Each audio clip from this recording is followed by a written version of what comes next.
Hello, everyone. Welcome, welcome, welcome. It is day 2 of our Child Nutrition Summit, this 2025 6 Million Seeds Child Nutrition Summit. Thank you, everybody, for being here on this Sunday afternoon. Please, please, please, I want to know, put in the chat where you are and have you had any snow? Here we got, I think we've had a total of not quite 2 feet so far this 2 weeks. So it's I don't know why I get so surprised by that. It happens every year. I live in Wisconsin. It's nothing new, but still every year it kind of takes me by surprise. So please put in the chat where you are, where you're from, and do you have any snow outside? And we will get ready to get started. Let me give a little context for what we're working with and our theme for this summit is wicked problems.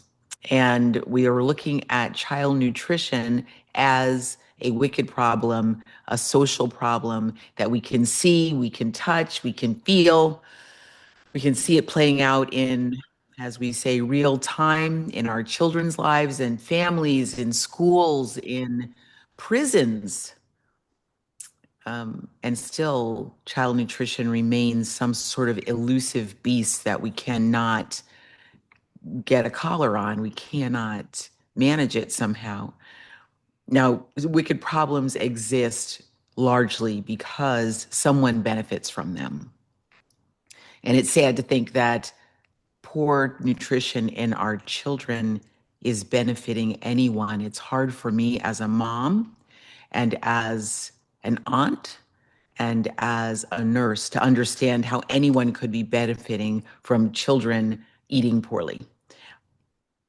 But here we are. Here we are. So our goal and our aim for this summit is to destroy that wicked problem. And I'll call it like 1001 ways to unravel child nutrition issues. Our first guest today is Ava Stubbe. She is a young student activist, yay, Ava, in Nebraska. Yes? I always think of that like, okay, so I'm in Wisconsin. That's the heart of cheese country. She's in the heart of Omaha Steaks country. Like, okay, yes. So her talk today is activism, a student's case for food that's good for people, animals, and the earth. Let me give you her bio. Ava is a perfect embodiment of why we do this work, because it's her generation that's already leading, and we're going to rely on her generation to continue this fight. She is a passionate youth activist working at the intersection of animal protection, environmental sustainability, and food justice. She uses her platform, including her presence on So Many Kids in the Kitchen, to connect daily food choices with global consequences. Ava inspires peers and adults alike with her clarity, courage, and commitment to building a compassionate, sustainable food system. She embodies the rising generation that understands the urgency of our choices and believes in their power to drive change. Please welcome the most wonderful Miss Ava Stubbe. Thank you so much for the introduction. Oh, you're so welcome. Glad you're here. I will step out of your way and hand it over to you. I'm glad to be here. It's my second year doing this conference, and I'm so excited to get my presentation pulled up.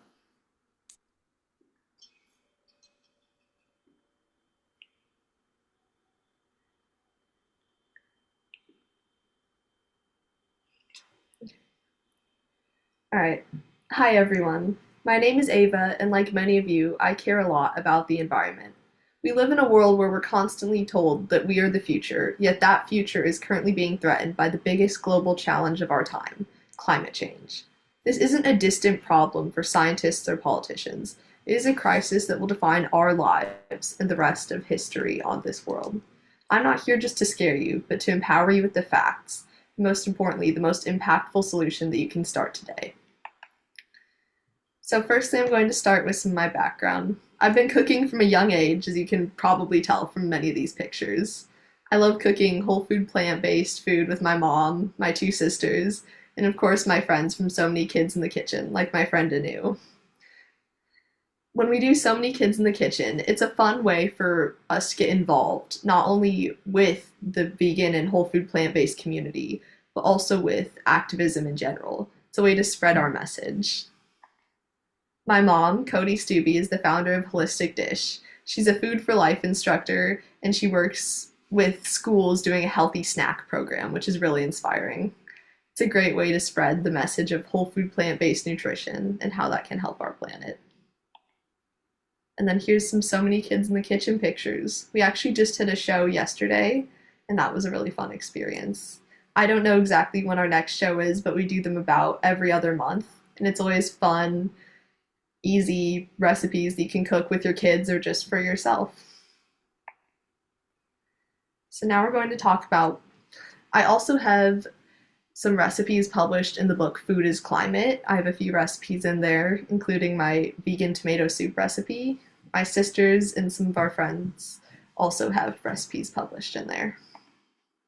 And then I do competitive speech and debate at my high school, and that's a great way for me to practice my public speaking skills.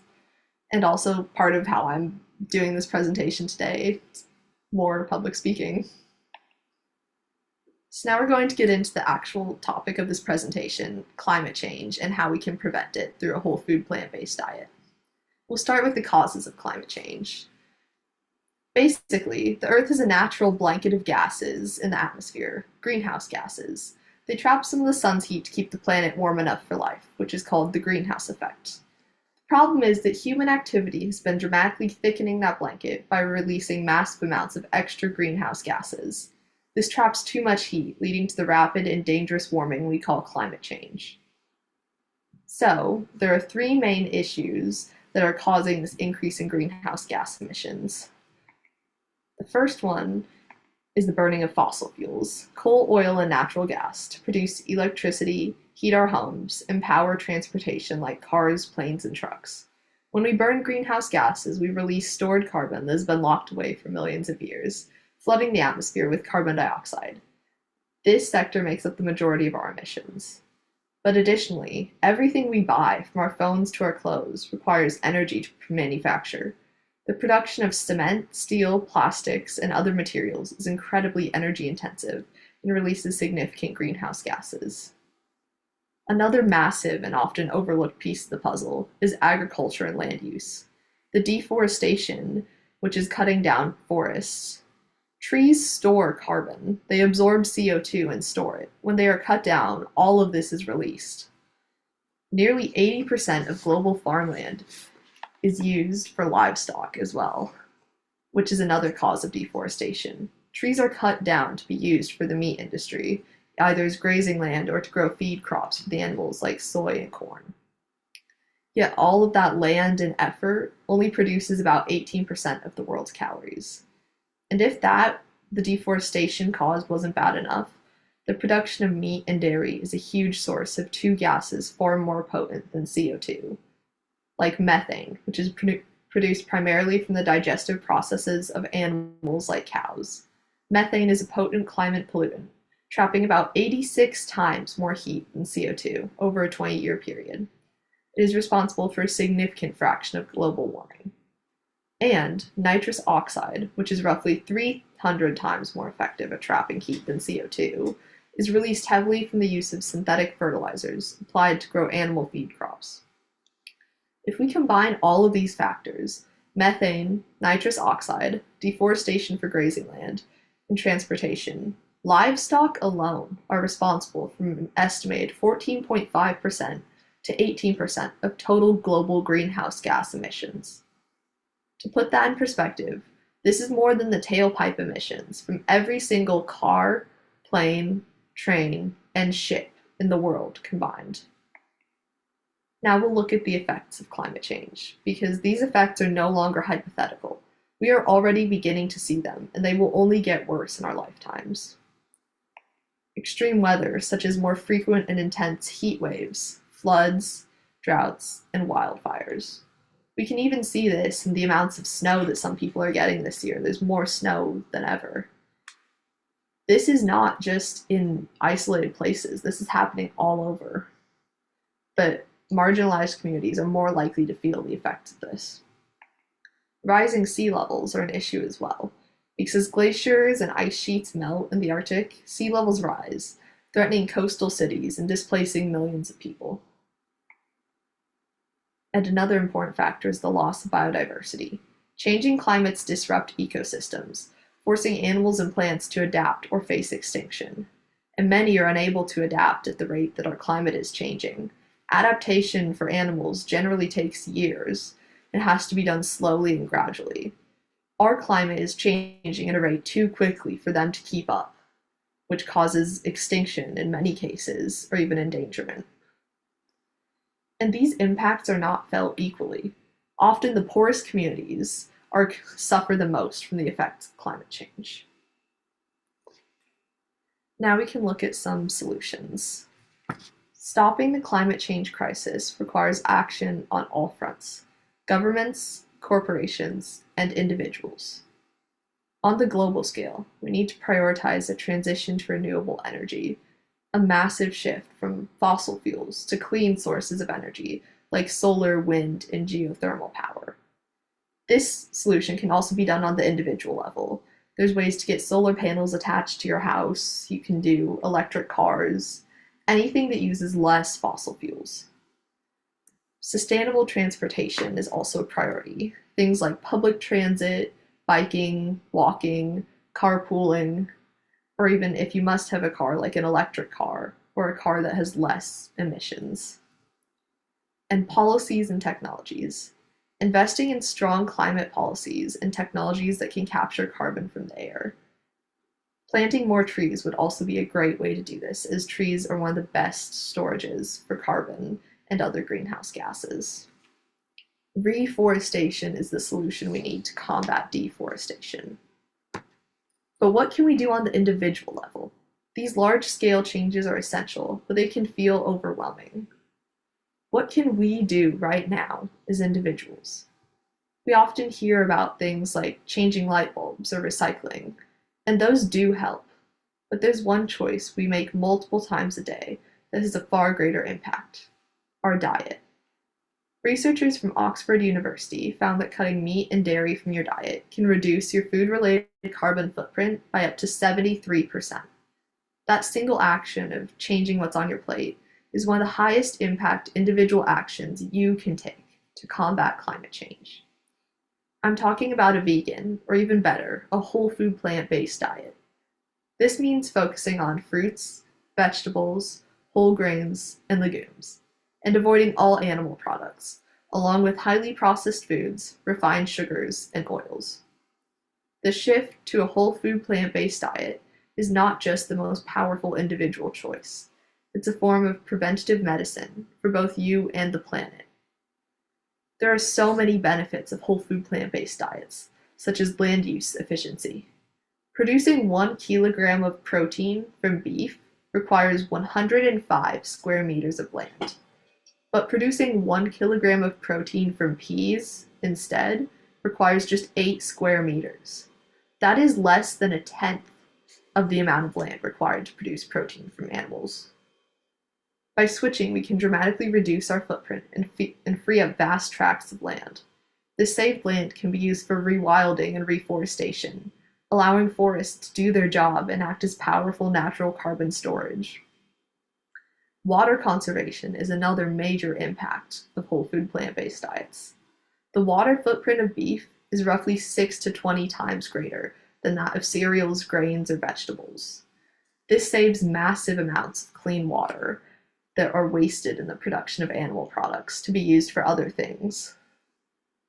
And plant-based agriculture significantly reduces the need for the massive amounts of chemical fertilizers and manure runoff that pollute rivers and oceans, leading to dead zones where aquatic life cannot survive. This helps to reduce the impacts of animal endangerment caused by climate change. A whole food plant-based diet can reverse all of the harm that greenhouse gases and other human actions have been causing for generations. Beyond the planet, this diet is a powerhouse for your health. Scientific studies consistently link a whole food plant-based diet to superior health outcomes, driven by high fiber content and the avoidance of chronic disease promoters. Things like heart disease, which is the leading cause of death globally. A whole food plant-based diet is incredibly effective because it naturally contains zero cholesterol and is low in saturated fat. The high fiber helps lower bad cholesterol. Studies have shown that this diet can not only prevent heart disease, but in many cases can reverse the progression of coronary artery disease. Another thing that whole food plant-based diets help with is managing your metabolic health, things like type 2 diabetes, which is becoming an increasing epidemic in America. Research indicates that whole food plant-based diet improves insulin sensitivity, helping your body regulate blood sugar more effectively. The high fiber slows down glucose absorption, stabilizing blood sugar levels. Following this diet has been shown to prevent and often lead to remission of type 2 diabetes. A whole food plant-based diet can also reduce your risk for getting cancer. The abundance of fruits, vegetables, and whole grains provide a constant supply of antioxidants and phytochemicals. These compounds help repair DNA damage and combat inflammation, which are key drivers of cancer development. The World Health Organization classifies processed meats as Group 1 carcinogens, which cause cancer, and red meat is Group 2A carcinogens, which probably cause cancer. Another benefit of whole food plant-based diet is weight management and energy. Plant-based foods are naturally nutrient dense and calorie dilute. The high fiber content keeps you feeling full for longer, making it easier to maintain a healthy weight without counting calories, which naturally leads to better sustained energy levels throughout the day. Some common misconceptions about whole food plant-based diet are that it could be lacking in protein, nutrients, or that it's hard, but protein is in virtually all whole plant foods. Beans, lentils, chickpeas, tofu, nuts, and seeds all contain massive amounts of protein. The concern over the lack of protein is largely a myth promoted by industries that benefit from meat consumption. And with the well-planned whole food plant-based diet, you get almost all of the nutrients you need. The only nutrient that is not provided anywhere in a whole food plant-based diet is vitamin B12, which is incredibly easy to just take a supplement for. Vitamin B12 is actually produced by bacteria in the soil, not animal products. But those eating animal products will still gain it. So people on a whole food plant-based diet will still need to take a supplement, but that is the only thing missing from a complete whole food plant-based diet. You're not missing out on any other nutrients. And then there's the whole concept of plant-based foods being hard. Plant-based foods have never been more accessible. There's hundreds of cookbooks out there, and I own several myself.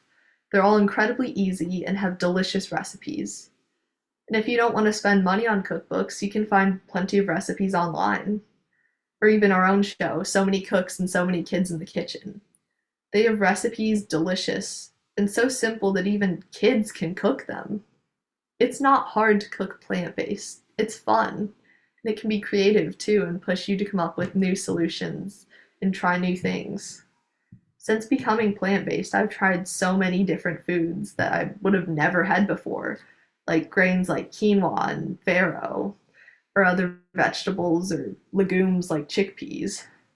There's so many new opportunities out there in the whole food plant-based world of food, and you just have to try it. There is hope. As climate activist Greta Thunberg says, hope does not come from the governments or the corporations. It comes from the people. Climate change may seem an insurmountable crisis, but by making individual decisions to reduce your impact every single day with solutions like whole food plant-based, you can make a difference for our environment. We stand at a crossroads. We can continue with the status quo of our society, the most destructive practices in human history, or we can choose a new path. Climate change is a challenge for right now, and we have the power to face it, not just by waiting for policy change, but by changing our individual habits. Every single meal is a powerful vote for the kind of planet you want to live on. A shift to a plant-forward or whole food plant-based diet is one of the most effective, accessible, in life-changing ways to secure a healthier future for yourself and for the earth. This is my reference slide. And then thank you so much.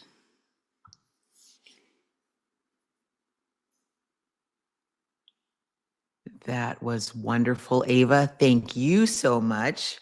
Really, really great. We're going to allow questions from the audience, and I certainly have a few for you myself. If anybody has questions, please put them in the chat, or thoughts or observations. I can start with one.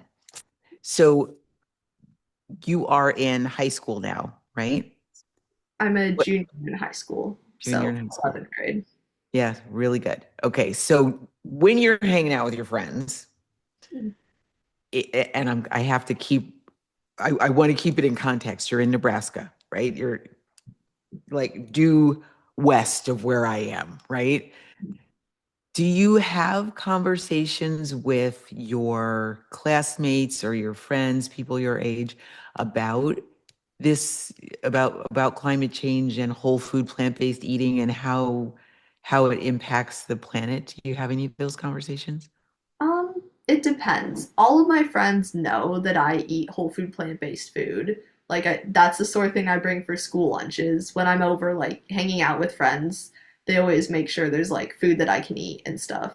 So like it's a very big part of my life, I would say. And it's never like impacted me negatively in any way. I'm still able to have like a normal high school experience and be whole food plant-based and all these things. I wouldn't say that it's always like I'm not ever trying to force my beliefs or habits onto any of my friends. I just make the information available, and if it's something they'd be interested in, I'd be willing to talk to them about it or help them with it. Uh-huh, uh-huh. So, have you ever had any of your friends say, "Hey, Ava, I'm interested in trying something that I saw on your in your lunch the other day." Do you Yeah. ever does the subject come up like that? I've had people say that, oh, your lunch looks good. What is that? Can I try it? I've sent some of my friends recipes for things. I've had friends come over and eat my mom's lasagna and really love it and ask for her vegan lasagna recipe. So Yeah, nice. Because I often think, what will it take to get like I want to call it like a critical mass of people your age, thereabouts, a little bit older, a little bit younger, who see climate change as an issue that they themselves can have an effect on. And one of the ways, like you just so beautifully described, one of the ways that a kid, a young person could do that is by taking the animal products out of their diet. There's not much you can say about what kind of car your parents drive yeah, or, the level of recycling in your community. I guess you could start talking about that, but it would take a while. But something kids could do right now is just eat more plants and push the meat gradually, crowded off your plate. So I'm just wondering, is that anything that happens in a conversation that you see kids more inclined to change diet I to think support the planet? the general conception I've seen among people my age is that everyone is aware that climate change is a problem. But also, generally, most people think that they can't really do anything about it. So I think presenting this individual actions, such as whole food plant based, as a solution more would make this more of an accessible problem for people to face. I have Hmm. not personally seen people transition to a whole food plant based diet, but I think it would be the best solution. Yeah, yeah, for sure. All right, let's see what's in the chat. When you speak with fellow young people about transitioning to whole foods, what messages do you find getting the most uptake? So a little bit of a extension of the questions I was just asking you. I mean, I think it's a lot about it being very easy to cook. Like, whole food plant based food is generally simpler to cook than animal products. You don't have to worry about heating things to a certain temperature or anything. Sometimes you don't even have to cook, you can just do raw whole food plant based food.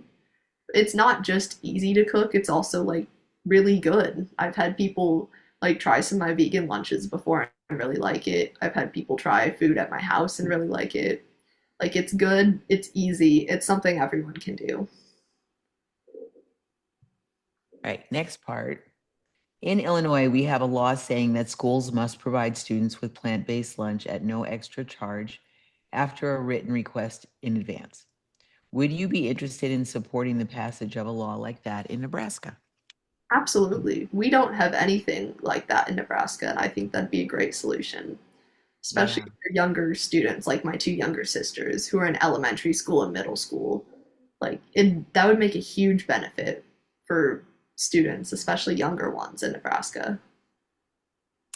There is actually one of our guests yesterday, two of our guests, Dotsie Bausch and Audrey Lawson Sanchez, were talking about policy changes, things that are coming. So one of them, maybe you heard of it, is there's the Whole Milk for Healthy Kids Act, which says schools should give or provide whole milk for kids to drink during school. But at the part of that bill also says that the schools should make available plant milk Yeah. for kids who just want to eat or drink that. So maybe it's coming to a school near you soon. That would be great. Um, look to see. That would be great. Yeah, that'd be great because there's a lot of people I know who are like lactose intolerant too, who would really appreciate having a non-dairy option in schools. It wouldn't just benefit the whole food plant-based community. People with dietary restrictions would also be benefited by that. Yes, yes. Those of us who have allergies like or sensitivities or religious beliefs, um, or even ethical beliefs, right? It could seriously support some of that, help with that. How does it work? You're the big sister. Yeah. You have two little ones. How old are your two sisters? So Ella just turned 14, and Nora is 9. So Wow. they're quite a bit, well, Nora's quite a bit younger. Ella's kind of in the middle of us. Right, right. It's hard for me to believe that you guys are that old already. I remember when I first met you, you were all Oh, maybe yeah. five years younger than you are now. So have you? They go to school also. I'm supposing they take their lunches to school also. Do they ever say anything about kids at school giving them a hard time or wanting to share what they're eating, or how does it work for them? We're all in separate schools. I'm in high school, Ella's in middle school, Nora's in elementary school. So I haven't like seen or heard any examples of that from them. They haven't mentioned anything of the sort. I assume it's probably just everyone eats their own lunch, and if one of their friends wants to try something, I'm sure they'd probably be willing to share. Mm-hmm. So, question about school parties, class parties. Like, I remember when I was in school, there was always a Halloween party. There was usually a Valentine's Day party, very often a Christmas kind of party, right? And so many of the parties have all kinds of stuff that a whole food, plant-based kind of person would not generally eat, and a lot of candy. How does it work for you? Do you guys have class parties? How do you manage those situations? We don't really have class parties in high school. The last time I remembered having something like that was when I was in elementary school, and that was before I was whole food plant based. That's actually something interesting. I'll have to ask my sisters about that because I assume Nora at least would probably still have something like that. Right, right. I would love to know how does that work for her? Does I she wind up bringing her own treats or? I assume it'd be something similar to what students with like a peanut allergy or something would have, where they would like bring a supply of treats that is able for them to eat so they can still partake in the celebration without having to not eat something or just eat something that they wouldn't agree with eating. Right, right. Let's see, we got a couple questions. Uh, oh, Bridget says, Dotsie says, this is the lady who is working on the plant milk policy change. Dotsie says they are going through the Midwest for a tour.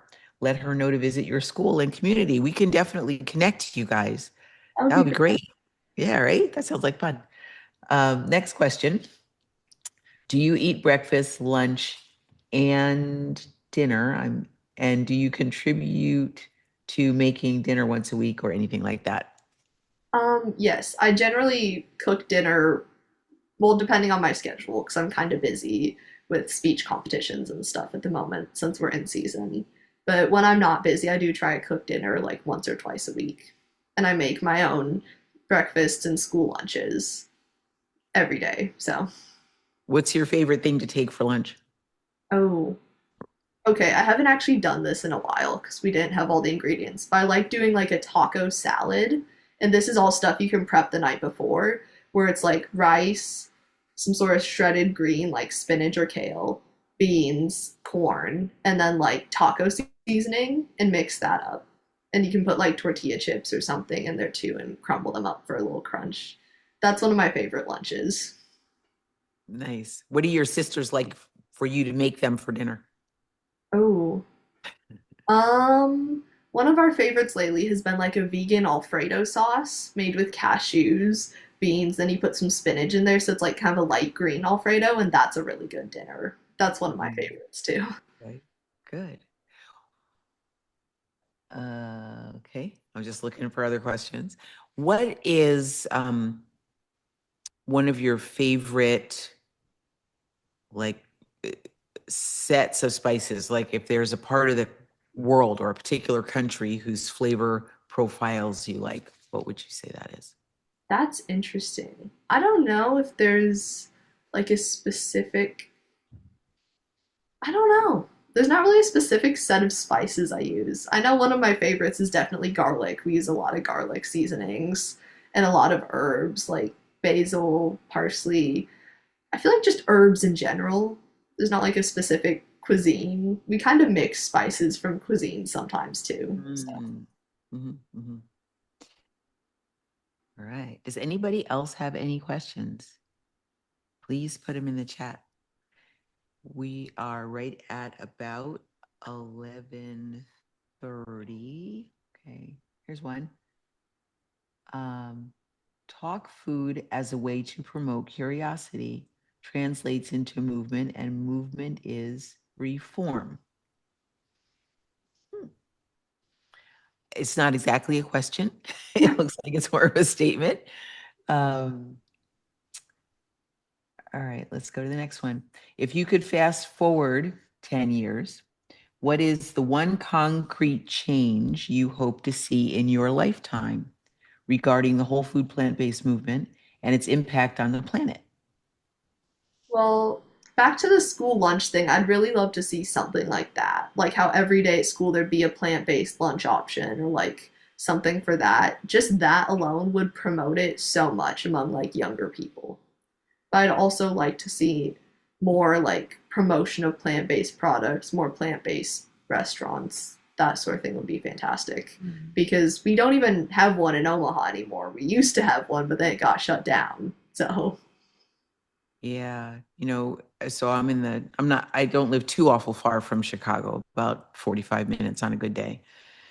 Um, and I just read an article the other day. I think there are 4 or 5 yeah. plant-based restaurants that are closing Oh right now. no. In fact, you know the one, Chicago Diner. Oh yeah. Yes, Closing? yes, closing. Oh Yeah. no. Yeah, oh no, no kidding. So, just as a total sidebar comment, please support your local vegan restaurants because they don't last long. I think it's a struggle. I think the restaurant business is a tough business by anybody's measure, no matter what kind of cuisine, unless you're a McDonald's or something like that. Um, but yeah, where the vegan restaurants really struggle to stay. Um, Oh, somebody gives an update here. Only one Chicago diner location is closing. They think the other one is staying open. Well, let's hope That's, so. that's good at least. Yeah, but even right, because we like what are those things? Hockey pucks? Yeah, puck thing. I don't remember what they're called, but they're Uh, really good. all right, here's another question. What meal or snack do you recommend to a beginner who's curious about whole food plant-based among your age group? Okay. Um, For snack, one that my family really enjoys is like stuffed dates. It's really simple. You just get some dates, cut open, and you can put any sort of like nut or other thing inside. I'm a big fan of pecans. Or you could put like cocoa nibs or something. That's a really good snack that's super easy, delicious, whole food plant based. And it's even kind of sweet, so it's like a good introductory food to whole food plant based. And then as far as meals, I'd recommend maybe something like a stir fry. That's pretty simple. You can just chop up a lot of vegetables, cook that up, put some seasonings or sauce in there, and that's a nice simple plant-based meal as well. All right, there's another one. You said earlier that in your experience, your peers and friends have not switched to a whole food plant-based diet, even with your good example. Do you have an idea about what you think is the main thing or main things holding them back? I think a lot of people are just like it's a resistance to change generally. People like the lifestyle they have. They don't want to overcomplicate anything. And that is natural. Like that's a natural human instinct. But if we don't change anything, we're never really gonna get anything done. We're not gonna accomplish anything. Yeah, true. It takes a fair amount of courage, you know? Um, I think and you correct me if I'm wrong, but I think in younger people, a lot of times it's difficult to go against what your family has Yeah. always done. Super difficult. And you're in, again, Nebraska, just like I'm here in the dairy capital. Yeah. Families make their livings off of cattle and dairy and it's just not easily acceptable for a person in that kind of family setting to come up and say, you know what, I'm done. I'm not eating any more burgers. I'm done with the pork chops. I don't want any more milkshakes. We have Culver's uh, custard shops here, right? I don't want any more Culvers. I don't want any more custard. It's very I can only imagine that would be super difficult for a young person in this environment. Mhm. In the Yeah. more rural areas like Omaha, it's not so much making a living off of meat, but it's still definitely like a big part of the city and state's culture, like the meat Mm, culture, basically. yeah. Here in Illinois, when we have worked with schools, one of the things that comes up is the school lunchroom staff, even though they personally are not working in the dairy industry or in the animal farming industry, their brother-in-law or their cousin or their grandfather did, or they were connected to the stockyards or something. There's this um, network, Mhm. a longer range, maybe a bit of a distance between the individual and the animal farming industry, but there's still some sort of a connection. Yeah. And when we go into schools and we say, okay, the school has opted, the food service director says, yes, let's do this. Let's provide one plant-based lunch per week for the entire staff and student body. We will often see, it's not at all unusual that the people working in the lunch line resist the change themselves. The employees resist the change. So they'll do things like you can imagine, right? Okay, I'm a lunch lady.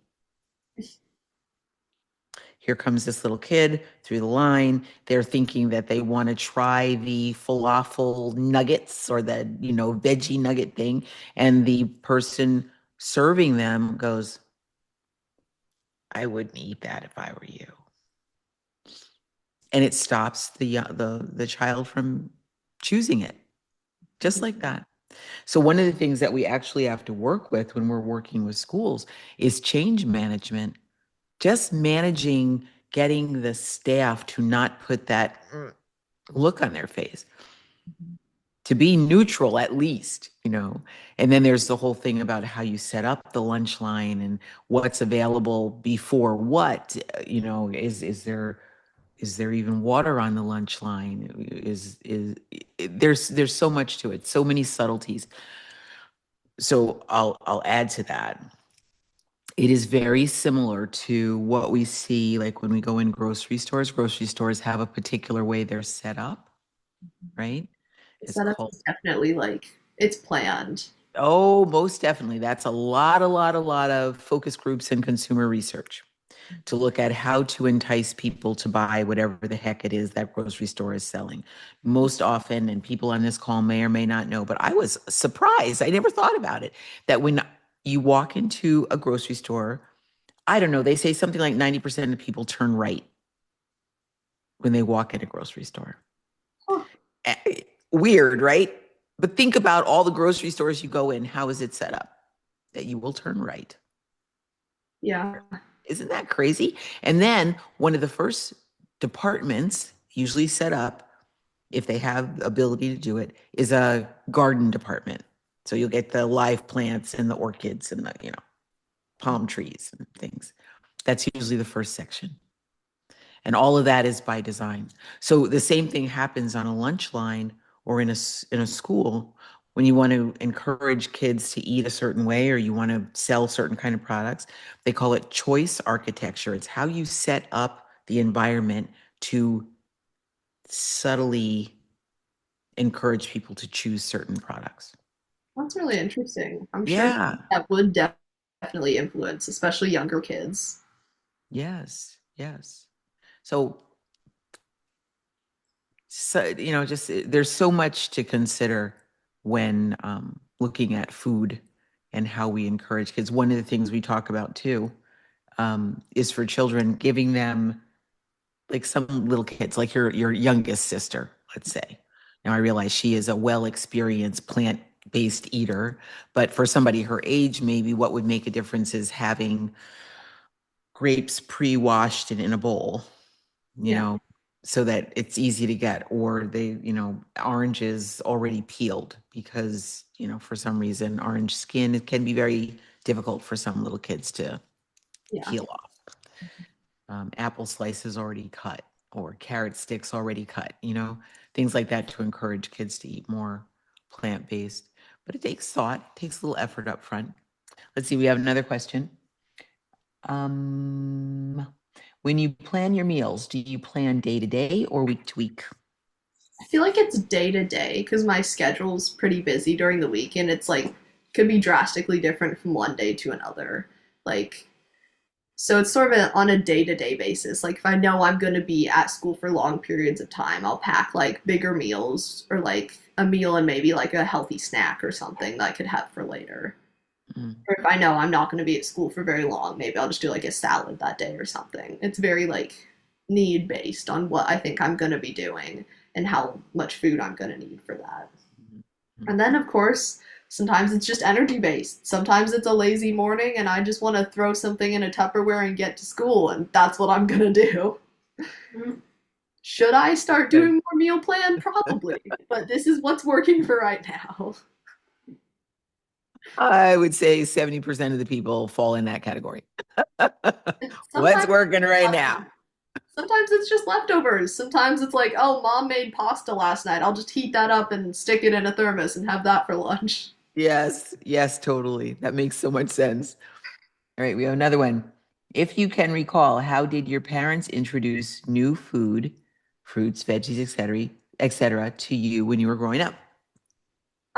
So that was a long time ago, growing up specifically, but like when my mom specifically started introducing vegan foods, I remember that she would do it like one thing at a time, sort of. Like instead of having the only food at dinner be a vegan food when we were first transitioning over, she'd do like a vegan side dish or something. Like a normal non-vegan dinner, but then the side dish would be something vegan. So we'd still get a chance to like try those foods and slowly introduce it.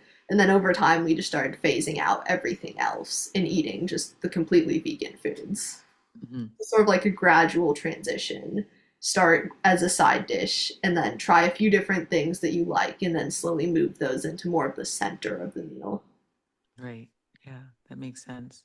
Do you see, like with your younger sisters, Are there certain things that they like hesitate to try, or they're pretty adventurous? I feel like they're pretty adventurous eaters. Nora's, she'll try something once. If she doesn't like it, she may not eat it again, but she's generally pretty open to trying new things.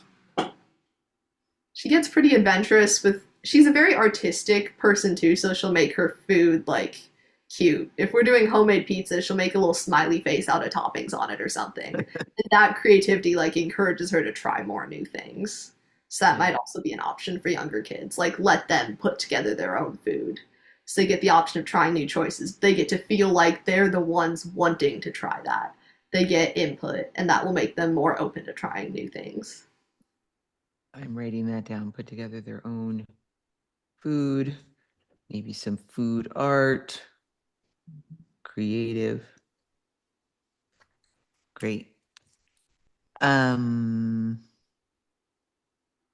any other questions? Here's one. Have you noticed that you experience any health benefits? I mean, I never really had like any major health problems or anything Mm. before that, so I can't say specifically I've experienced any health benefits. I don't I don't know. I was really young at the time. I like 9, 10-ish. I didn't have any health problems to speak of. I guess if I had benefits, I probably wouldn't know because I wasn't experiencing any negative consequences before that. So, Hmm. Right. That's great. I'm glad that you've been a healthy kid your whole life. That's a beautiful thing, right? By all by itself. All right, here's one. If you could recommend 5 essential plant-based staples that every family should keep in their pantry or fridge to make quick, healthy meals, what would they be? Ooh, that's a good question. okay. Um, only 5. Wow. Well, Okay. go ahead with make Yeah. it 8. However many you want. It's fine. Okay, let me think. I'm trying to think of things that we eat a lot. Potatoes would be a good one, like loaded baked potatoes. That's a Mm. great meal. There's a ton of benefits there. They could be regular potatoes or sweet potatoes. Tofu for sure. Tofu you can do just about anything with. Like it's a great breakfast option in tofu scrambles. It could be like a meat substitute, like a barbecue tofu sandwich or something. That's a great option. Seitan is also a really good option, but that is a bit more complicated to prepare yourself, especially if you're just transitioning over. So that's maybe more of a more complicated thing. You can definitely buy pre-made seitan, but I'd recommend the homemade stuff. It's a lot better from experience. My mom makes some really good homemade seitan. She made us like a seitan turkey for Thanksgiving that we had last week, and that was delicious. Mm. Okay, so I've got 3 so far. Yeah, potatoes, Beans. tofu, seitan. Beans are a really good one too. That's a great source of protein. You can do a variety of dishes with them. Um, I feel like oat milk or soy milk or some sort of like, I mean, oat milk's definitely my favorite, but soy milk is also a good milk substitute. You can use that in baking. You can use it for breakfast options, put in your oatmeal or something for sauces. It works in a great variety of ways. Some sort of leafy green, depending on what you like. Kale or spinach are some really good options. Um, Rice is also like a good healthy protein you can use for meal, or not protein, starch that you can use as a basis for a lot of meals. That'd go good with some of the things I mentioned before, like the beans. And then mm, peanut butter. Peanut butter is a good one. This doesn't match with everything else, but peanut butter works great in sauces. It's a good source of protein. Even if you just want like a quick breakfast, peanut butter on a whole grain bagel would be fantastic. I think that's Great. 5. That is actually 1, 2, 3, 4, 5, 6. 1, 2, 3, 4, 7. 7. Okay. There's Yeah, great, great. Yes, very helpful. How are you with and this is just because I tend to like them. Does your family eat hot peppers? I have no spice tolerance whatsoever, like at all, like nothing. So I personally do not enjoy hot peppers. My dad and mom, however, are big fans of hot peppers. I've seen my dad like dump hot sauce on his tofu scramble in the morning. He likes it spicy. Uh, So they're big fans of it. I am not so much. Ella and Nora will dabble a little bit in spicy stuff occasionally. Ella more so than Nora. I will not. that is so funny. That is so funny. So when I was a kid, I was saying on the one of the sessions yesterday. So my mother um, introduced me to all kinds of flavors when I was a kid. We were not allowed to be picky eaters at all. There's, you ate what was on the table for dinner. One of the things that was on the table were hot peppers. So I grew up from very, very small. I probably 2 years old. She was already feeding me, like hot sauce, cayenne peppers, and things like that. So these days, it's a requirement. I have so many different kinds of hot peppers in my kitchen. My kids, we were just had Thanksgiving, and my birthday was the day after Thanksgiving. So kids come for Thanksgiving, and it's also, time to celebrate my birthday for whatever little thing we did, which wasn't a whole lot, but it was great to have everybody there. My oldest son brought me like 4 different kinds of hot spicy stuff. Oh That wow. was his his gift. Perfect. Couldn't have asked for more. Couldn't have No, been I better. really can't eat spicy stuff. I ate a pepper accidentally once because it was in a dish and I actually ate it because I didn't know. And then I spent like the next 20 minutes frantically drinking water and like Oh, sobbing because it was so spicy. I really cannot handle spice at all. well, it's a good thing to know about yourself, Definitely, when you go for Indian food and they Oh say, yeah. how hot do you want I it? You're always like, have to order like the lowest spice level on Indian and Thai food whenever we yes, yes. So true. That's so funny. Okay, here's another one. Beyond food, how important is simple things like water and proper hydration to your daily performance, focus, and energy level? What other drinks are you a fan of? Ooh, okay, so water is great. I actually have my water bottle right here. I try to drink at least one of these a day, but two is my goal. And I try to drink a lot of water because water is really good for you. As far as other drinks, I really like tea. I drink a lot of tea, mostly herbal teas, like green tea, jasmine tea, chamomile. And then there's also occasionally on special occasions we'll get these healthy probiotic sodas, these Olipop. Mm, Like on special occasions, that's a nice treat. They're very healthy, low sugar, and the carbonation comes from natural probiotics. You're getting benefits from that. It's a better alternative than like traditional sugary sodas. mhm, mhm. Do you ever drink kombucha? I have tried kombucha. I'm not exactly a huge fan of it, but I think if I were to drink it more often, I'd probably like it. I've only had it like once or twice though. So Yeah, I've had it. Um, I like it more now than I did when I first tried it, and I haven't tried it a lot. it would But probably help if I actually bought some pre-made. One of the times I tried it, I made it homemade for like a school science project. It, okay, it was interesting. I think if I bought some pre-made from like a good place, I might have liked it better. how hard was it to make? It wasn't that hard. It was just a few simple ingredients: apple cider vinegar, maple syrup, and water, I think, and then lemon juice. And then you let it like ferment for a few days in a jar. So it's pretty easy to make homemade. Ah. I think I'd prefer it if I had some professionally made kombucha. All right. Fair enough. I don't know if I exactly knew what I was doing at the time, so it may not have turned out the best because of that. Right. Well, it's harder when you don't know what you're doing, right? Your first time out, it's going to take a little work. That's all right. All right. Um, I'm don't see any other questions. Is there anything else that you would like to leave with our audience? I do think I just saw a question pop up in the chat. Actually, I don't know if you saw that. Oh, here it is. If you could design a new course for high school students focused on entirely on food, what is the most important practical skill you would teach them about cooking and nutrition? So, actually, there are courses in my high school that teach food preparation, but it's none of it is plant-based. It wouldn't be something that I'd be able to partake in as much. But like, if I were to teach a course based entirely on food, I think a huge aspect of it would be just like knowing how to prepare food, like the actual prepping and chopping of ingredients as well as the cooking of it. I think that's like a major, most people don't know how to do that, and that's what really sets them off from cooking.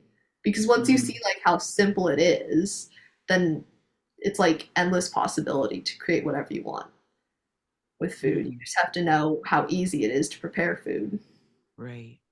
So I wonder if that's something that, I mean, the cooking classes or food prep classes that are already at your high school, they may show that, right? Yeah. Knife skills or whatever. But it would be interesting to see if in the heart of Nebraska, if they would be willing to have a plant-based cooking course, right? I don't Interesting thought. I think that'd be a good idea, but just personally in Nebraska, I don't know how many people would take that class. They'd have to get like a significant amount of student interest to be able to have Mm, something like that. right, And then also like a certified instructor, someone like a Food for Life instructor or a whole food plant-based certified person who could teach that. right, right. Yeah, that makes sense. All right, no more questions. We're going to wrap up this part of the this session. Thank you so much, Ava, for all of your effort and time and your presentation and your commitment, your passion for all of this work that you're involved in and sharing it with us. And keeping your mom and your sisters, I'm sure you're keeping them in on the straight and narrow, right? You're helping lead the family, which is good. Although I know your mom is a strong force to reckon with all by herself. So we're going to wrap up this session. This has been day 2, session 1. We've been talking with Ava Stubbe. For those who have the um, VIP upgrade, we'll bounce over to the other link. And we will see you over there. I feel like there was one other thing I wanted to say. Oh, I do know. There is one other thing. Actually, if Velin or if you or Bridget, maybe Velin would be the best choice for that, can put in the chat if people wanted to upgrade to the VIP uh, status, where would they go if they wanted to do that? It is a $47 upgrade, but with that, you get all of these recordings, you get a batch of gifts that each of our presenters has provided. Sometimes it's recipes. Ava put in a beautiful recipe book with, I don't know, how 8 or 10 different recipes that look like. So if you're interested in the upgrade, please do. Velin will get that in the chat as soon as she can. And with that, we will bounce over to the other link and I'll see you VIP folks and Ava over there. Yeah. Thank you All so much right. for having me. This was so fun. Yes, you are welcome. Our pleasure, as always. All right, we'll see you over there. Bye bye.